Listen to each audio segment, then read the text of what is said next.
হরে কৃষ্ণ। মহাপ্রসাদ গ্রহণের মন্ত্রটি অনেকে জানতে চেয়েছেন। আজকে আমরা মহাপ্রসাদ গ্রহণ করার পূর্বে যে মন্ত্র উচ্চারণ করতে হয় সেই মন্ত্রটি আপনাদেরকে প্রদান করব। এবং অনেকের প্রশ্ন রয়েছে যে মহাপ্রসাদ গ্রহণের মন্ত্রে অন্ন শব্দটি রয়েছে, স্বপ্রসাদ অন্ন দিলা ভাই, তাহলে যখন একাদশী ব্রতের ক্ষেত্রে যখন কেউ ফলমূল গ্রহণ করবেন বা অনুকল্প প্রসাদ গ্রহণ করবেন, তাহলে এই অন্ন শব্দের জায়গায় কি উচ্চারণ করবেন সেই সম্পর্কে আজকে আমরা আলোচনা করব। তো অনেকে এই বিষয় সম্পর্কে জানেন, বিশেষ করে যারা কৃষ্ণ ভক্তিতে যুক্ত হয়েছেন বা যারা ভক্তি মার্গে উন্নত অবস্থানে রয়েছেন বা উন্নত ভক্তগণ, প্রবীণ ভক্তগণ, তারা সকলে এই বিষয়গুলি জানেন। কিন্তু যারা নবীন অবস্থায় রয়েছেন বা নতুন কৃষ্ণ ভক্তিতে যুক্ত হতে চাচ্ছেন, অনেকে এই বিষয়টি অবগত নয়, তাদের উদ্দেশ্যে আমাদের আজকের এই আলোচনা। অনেকেই জানেন না, কারণ গত জন্মাষ্টমীর ক্ষেত্রে আমরা দেখেছি যে অনেকেই প্রশ্ন করছেন যে মহাপ্রসাদ গ্রহণের পূর্বে কোন মন্ত্র উচ্চারণ করতে হয়। এই মন্ত্রটি অনেকে জানতে চেয়েছেন, আমি অনেককে প্রদান করেছি।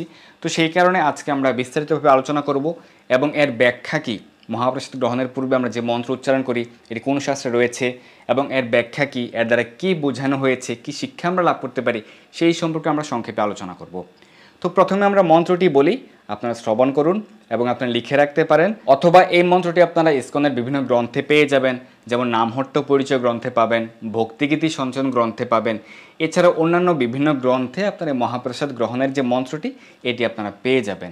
তো এই মন্ত্রের যে প্রথম দুই লাইন, মহাপ্রসাদে গোবিন্দে নাম ব্রহ্মণে বৈষ্ণবে স্বল্প পুণ্যবতাম রাজন বিশ্বাসনে বজায়তে, এটি স্কন্দ পুরাণে উল্লেখ রয়েছে, মহাভারতে উল্লেখ রয়েছে এবং শ্রী চৈতন্য চরিতামৃতের অন্তলীলায় শ্রীপ্রভুপাদ তাৎপর্য কিন্তু উল্লেখ করেছেন। তো মূলত আমরা এই মহাপ্রসাদ গ্রহণের মন্ত্রটি উচ্চারণ করি ভগবানের নিকট কৃতজ্ঞতা স্বরূপ, কারণ ভগবান অত্যন্ত কৃপা পরায়ণ, তিনি অত্যন্ত কৃপা করে আমাদেরকে তার নিজের অবশিষ্টাংশ প্রদান করছেন। প্রসাদ মানে হচ্ছে ভগবানের কৃপা, এবং এই যে প্রসাদ তিনি আমাদেরকে প্রদান করছেন, আমরা কলিযুগে এতটাই সৌভাগ্যবান যে স্বয়ং নারায়ণের মহাপ্রসাদ, ভগবান শ্রীকৃষ্ণ মহাপ্রসাদ আমরা গ্রহণ করতে পারছি, যেটি অন্যান্য যুগের ক্ষেত্রে অনেক দুর্লভ ছিল। তো এই মহাপ্রসাদ গ্রহণের পূর্বে যে মন্ত্র উচ্চারণ করতে হবে, চলুন আমরা এই মন্ত্রটি শ্রবণ করি, তারপর আমরা আরও বিস্তারিত ব্যাখ্যা করব।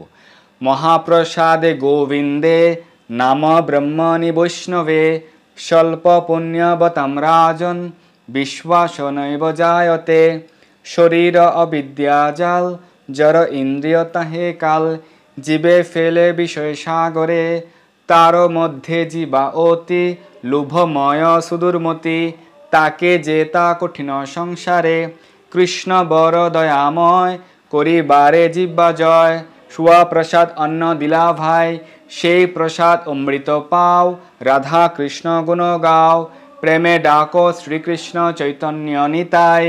আমি যতটুকু পর্যন্ত বলেছি আপনারা গ্রন্থে এতটুকুই পাবেন, কিন্তু এতটুকু বলার পর আপনারা দুই বাহু তুলে ভগবানের কাছে প্রার্থনা করবেন, জয় শ্রীকৃষ্ণ চৈতন্য প্রভু নিত্যানন্দ শ্রী অদ্বৈত গদাধর শ্রীবাস আদি গৌর ভক্তবৃন্দ, হরে কৃষ্ণ কৃষ্ণ কৃষ্ণ হরে হরে, হরে রাম রাম রাম হরে হরে।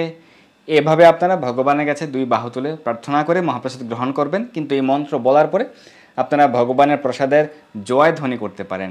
আপনারা যত বেশি ভগবানের জয়ধ্বনি করবেন, আপনাদের নিজেদের জয় হবে, জয় দিলে জয় পাবে।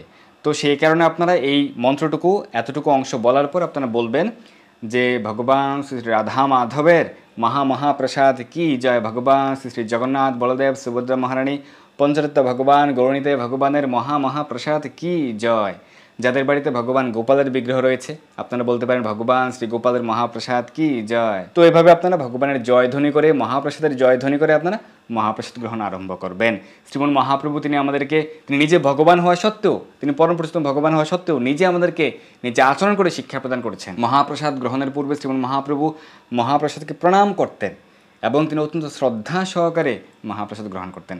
আমাদেরকে অত্যন্ত শ্রদ্ধা সহকারে ভগবানের মহাপ্রসাদ গ্রহণ করা উচিত, কারণ ভগবানের মহাপ্রসাদ সাক্ষাৎ ভগবানের কৃপা, ভগবান থেকে অভিন্ন। প্রসাদ সর্বদা চিন্ময় বস্তু, এই জড়জগতের কোনো বিষয় নয়। এই জড়জগতে সাধারণ জীবেরা, সাধারণ লোকেরা যেরকম যে খাবার গ্রহণ করে, ভাত ডাল সবজি যাই হোক বা নিরামিষ অন্ন, সেটি সাধারণ খাবার হিসেবে বিবেচিত। কিন্তু যদি ভগবানকে অর্পণ করা হয়, ভগবানকে ভোগ নিবেদন করা হয়, তাহলে যে মহাপ্রসাদ সেটি কিন্তু অপ্রাকৃত, সেটি চিন্ময় বস্তু। তো সেই কারণে খুব শ্রদ্ধা সহকারে মহাপ্রসাদ গ্রহণ করা উচিত। এই মহাপ্রসাদ গ্রহণের যে মন্ত্র, এটির ব্যাখ্যা এখন আমরা পর্যায়ক্রমে করার চেষ্টা করছি। মহাপ্রসাদে গোবিন্দে নাম ব্রহ্মণী বৈষ্ণবে, এখানে 4টি পয়েন্ট উল্লেখ রয়েছে। মহাপ্রসাদে গোবিন্দে নাম ব্রহ্মণী বৈষ্ণবে, 4টি পয়েন্ট। পরবর্তী লাইনে বলা হয়েছে স্বল্প পুণ্যবতাম রাজন বিশ্বাসনেব জায়তে, যারা অল্প পুণ্যের অধিকারী, যাদের পুণ্যের সংখ্যা অনেক কম। এই জড়জগতে অনেক ব্যক্তি রয়েছে যাদের পুণ্যের সংখ্যা অনেক কম, মানে তাদের পাপের সংখ্যা অনেক বেশি। পুণ্যের ভাগ হয়তো 1%, 5%, কিন্তু পাপের পরিমাণ অনেক বেশি। তো সেই ক্ষেত্রে এই সকল লোকেরা, তাদের খুবই দুর্ভাগ্য। মহাভারত এবং স্কন্দপুরাণ উল্লেখ রয়েছে যাদের পুণ্যের সংখ্যা অনেক কম বা যাদের পাপের পরিমাণ অনেক বেশি, সেই ক্ষেত্রে তারা প্রথম লাইনে যে 4টি পয়েন্ট উল্লেখ করা হয়েছিল, সেই ক্ষেত্রে তাদের বিশ্বাস জন্মায় না। বিশ্বাস নৈব জায়তে, বিশ্বাস ন এব জায়তে, তাদের বিশ্বাস জন্মায় না কিসের প্রতি? মহাপ্রসাদে গোবিন্দে নাম ব্রহ্মণী বৈষ্ণবে, গোবিন্দ স্বয়ং ভগবান গোবিন্দের প্রতি তাদের কোনো বিশ্বাস নেই। যারা অল্প পুণ্যের অধিকারী, যাদের পাপের সংখ্যা অনেক বেশি, তারা ভগবান গোবিন্দের প্রতি তাদের বিশ্বাস নেই। ভগবান গোবিন্দের নামের প্রতি, হরিনামের প্রতি তাদের বিশ্বাস জন্মায় না। মহাপ্রসাদের প্রতি, ভগবানের মহাপ্রসাদ ভগবান থেকে অভিন্ন চিন্ময় বস্তু, মহাপ্রসাদ ভগবানের সাক্ষাৎ কৃপা, কিন্তু তাদের বিশ্বাস জন্মায় না। মহাপ্রসাদে গোবিন্দে তাদের বিশ্বাস হয় না। নাম ব্রহ্মণী মানে নাম ব্রহ্ম, হরিনাম, এই হরিনামের প্রতি তাদের বিশ্বাস জন্মায় না। এবং বৈষ্ণবে, নাম ব্রহ্মণী বৈষ্ণবে, ভগবানের পরম ভক্ত, যারা শুদ্ধ সাত্ত্বিক স্তরে অধিষ্ঠিত, সর্বদা ভগবানের সেবায় নিযুক্ত, সেই সকল পরম বৈষ্ণব, তাদের প্রতি বিশ্বাস জন্মায় না, যাদের পুণ্যের সংখ্যা অনেক কম। এই যে 4টি পয়েন্ট উল্লেখ করা হয়েছে, এই 4টি পয়েন্ট হচ্ছে কলিযুগে সুলভ। এবং আমাদের জন্য সৌভাগ্য যে আমরা স্বয়ং ভগবান গোবিন্দকে দর্শন করতে পারছি, মন্দিরে গিয়ে হোক বা বাড়িতে ভগবানকে আমরা দর্শন করতে পারছি, ভগবানের নাম হরিনাম জপ করতে পারছি, মহাপ্রসাদ গ্রহণ করতে পারছি, এবং শুদ্ধ বৈষ্ণবদেরকে আমরা দর্শন করতে পারছি, প্রণাম করতে পারছি, তাদের শ্রীমুখ থেকে কৃষ্ণ কথা শ্রবণ করতে পারছি। এই কারণে আমরা সৌভাগ্যবান। তো সেই কারণে অবশ্যই আমাদেরকে এই 4 তত্ত্বের প্রতি বিশ্বাস সম্পূর্ণভাবে স্থাপন করতে হবে, তাহলে আমরা ভগবানের কৃপা লাভ করতে পারবো। যাদের মহাপ্রসাদের প্রতি বিশ্বাস নেই, ভগবানের প্রতি বিশ্বাস নেই, ভগবানকে মানে না, যারা হরিনাম করে না, হরিনামের প্রতি বিশ্বাস নেই, তাদের সম্পর্কে আমরা দেখলাম যে মহাভারত উল্লেখ রয়েছে, স্কন্দপুরাণ উল্লেখ রয়েছে, তারা অতি অল্প পুণ্যের অধিকারী, তারা অনেক পাপাচারী ব্যক্তি, এবং তারা কখনোই ভগবানকে সন্তুষ্ট করতে পারে না, তারা কখনোই তাদের ঊর্ধ্বগতি হবে না। এবং পরবর্তী লাইনগুলির যে ব্যাখ্যা, সেটি হচ্ছে শরীর অবিদ্যাজাল জড় ইন্দ্রিয় তাহেকাল জীবে ফেলে বিষয় সাগরে। আমাদের যে এই জড় শরীর, আমরা এই জড় দেহ প্রাপ্ত হয়েছি, কিন্তু আমাদের হৃদয়ের অভ্যন্তরে ভগবান ক্ষীরোদগসে বিষ্ণুরূপে পরমাত্মা রূপে অবস্থান করছেন।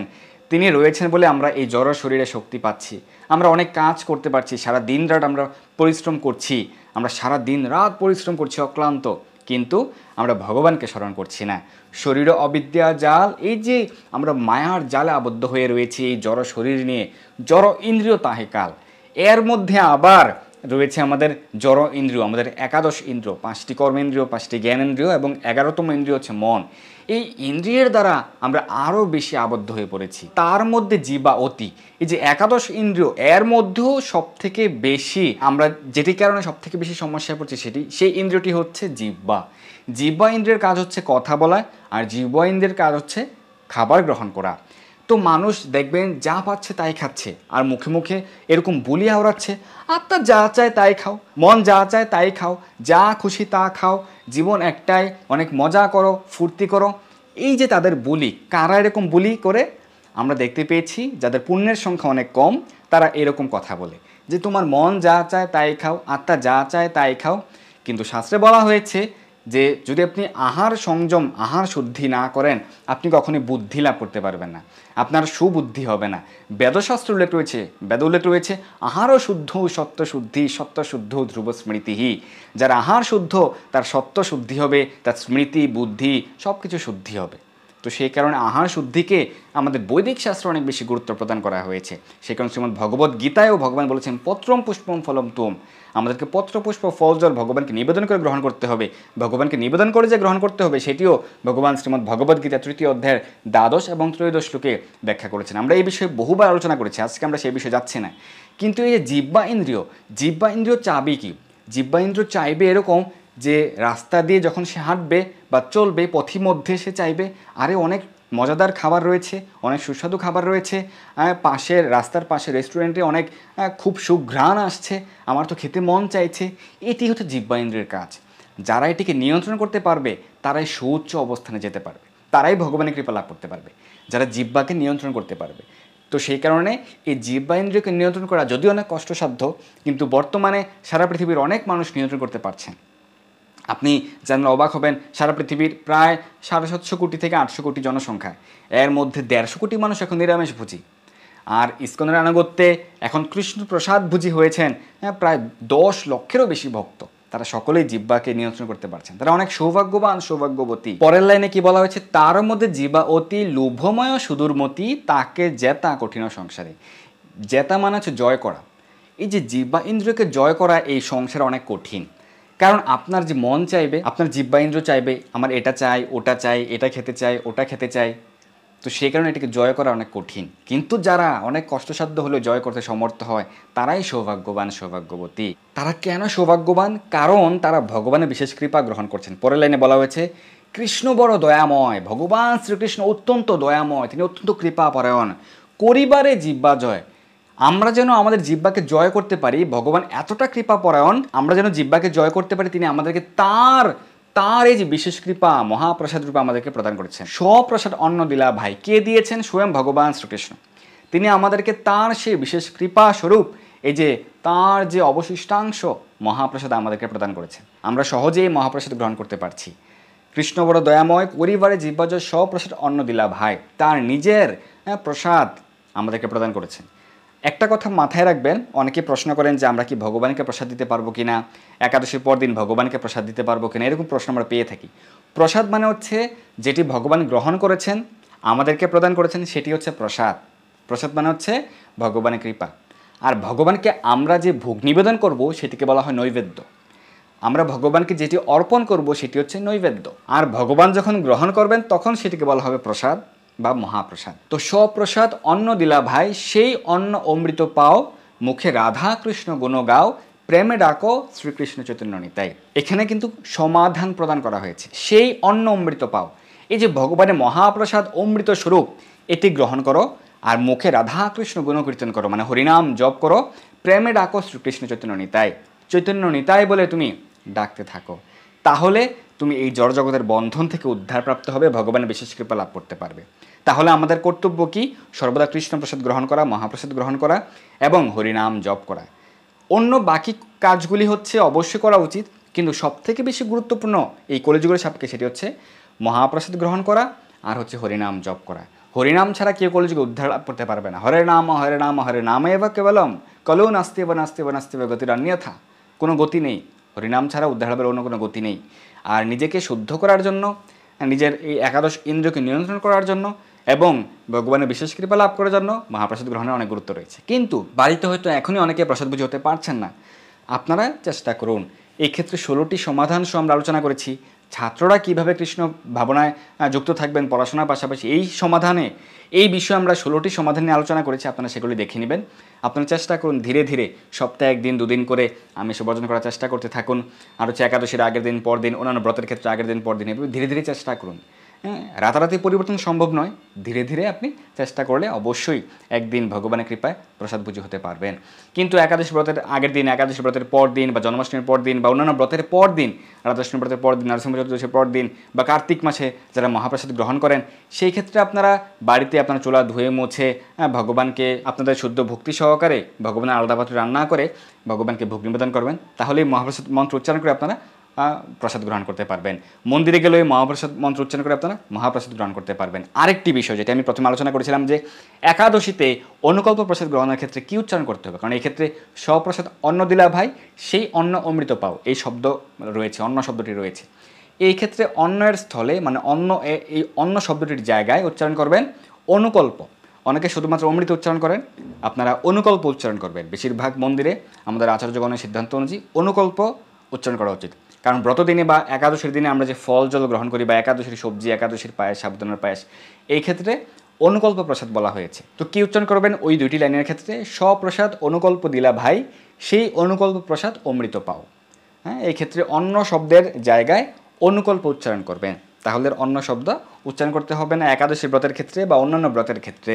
যেই দিনগুলিতে আপনি ফলমূল গ্রহণ করে ব্রত পালন করবেন, সেই দিনগুলিতে এভাবে আপনারা অনুকল্প শব্দটি উচ্চারণ করবেন।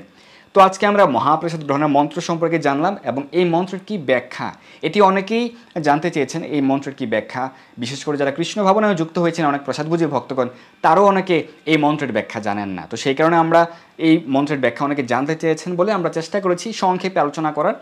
এবং আমাদের সঙ্গে যারা যুক্ত হয়েছেন সকলকে অসংখ্য ধন্যবাদ। এবং আপনাদের কোনো প্রশ্ন জিজ্ঞাসা থাকলে আমাদেরকে অবশ্যই জানাবেন এবং আপনারা ভগবানের সেবায় যুক্ত থাকুন এবং বেশি বেশি হরিনাম জপ করুন। তাহলে অবশ্যই ভগবানের কৃপায় আপনারা ভগবানের নিত্য সেবায় যুক্ত হওয়ার যে যোগ্যতা, যে সৌভাগ্য, সেটি আপনারা লাভ করতে পারবেন, ভগবানের বিশেষ কৃপা লাভ করতে পারবেন। মহাপ্রসাদের অনেক অনেক মাহাত্ম্য শাস্ত্র উল্লেখ রয়েছে, এই সম্পর্কে আমরা পরবর্তীতে আলোচনা করব। আমরা 2 বছর 3 বছর পূর্বে আলোচনা করেছিলাম মহাপ্রসাদের মাহাত্ম্য সম্পর্কে, মহাপ্রসাদের মন্ত্র সম্পর্কে। আমরা গত কয়েক মাস পূর্বে আলোচনা করেছিলাম একাদশী ব্রতের পালনের ক্ষেত্রে আমরা কারা একাদশী ব্রত পালন করতে পারবে, কীভাবে পালন করতে হয়, এই সকল বিষয় কিন্তু আমরা আলোচনা করেছি আমাদের চ্যানেলে। সেই সকল আলোচনা রয়েছে, আপনি দেখে নেবেন। মহাপ্রসাদের আরও মাহাত্ম্য সম্পর্কে আমরা ধীরে ধীরে আলোচনা করার চেষ্টা করব। ধন্যবাদ সবাইকে। হরে কৃষ্ণ। এই দুর্লভ মনুষ্য জন্মকে সার্থক করতে যুক্ত হন কৃষ্ণ ভাবনায়। আপনার সকল ধর্মীয় বা পারমার্থিক প্রশ্ন জানাতে যুক্ত হন আমাদের টেলিগ্রাম গ্রুপে, আর এই ভিডিওটি শেয়ার করে আপনার সকল বন্ধুদের কাছে পৌঁছে দিন। ধন্যবাদ সবাইকে।